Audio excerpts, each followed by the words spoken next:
баҳри вусъати кишти пахтаву дигар навъи зироат ва бохабар шудан аз фаъолияти хоҷагиҳои деҳқониву ҷамоавии раиси вилояти Хатлон Давлаталӣ Саид зимни сафари корӣ дар хоҷагии деҳқонии Дубедаи ноҳияи Абдурахмони Ҷомӣ ба кишти пунбадонаи зери плёнка ҳусни оғоз бахшиданд.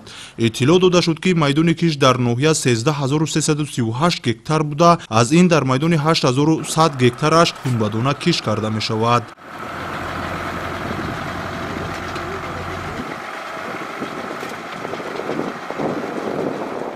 бо истифода аз имкониятҳо кишоварзони ноҳия имсол дар майдони беш аз 2000 гектар кишти зери плёнкаи пунбадонаро анҷом медиҳанд, зеро истифодаи дурусти ин навъи кишт самари бештар дорад.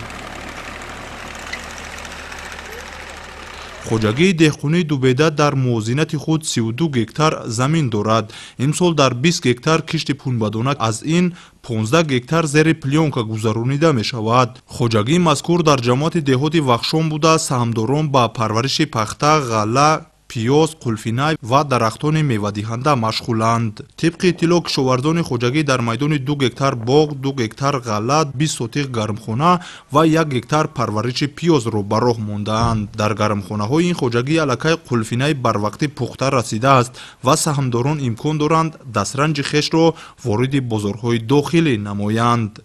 роҳбарияти вилоят зимни боздид ба фаъолияти хоҷагӣ баҳои баланд дода, саҳми онҳоро дар таъмини амнияти озуқаворӣ муассир донистанд. бояд гуфт, ки имсол дар вилояти Хатлон дар майдони беш аз 124 000 гектар пунбадона кишт карда мешавад, ки аз ин шумора 41 000 гектараш бо ҳусули навъи зери плёнка кишт хоҳад шуд.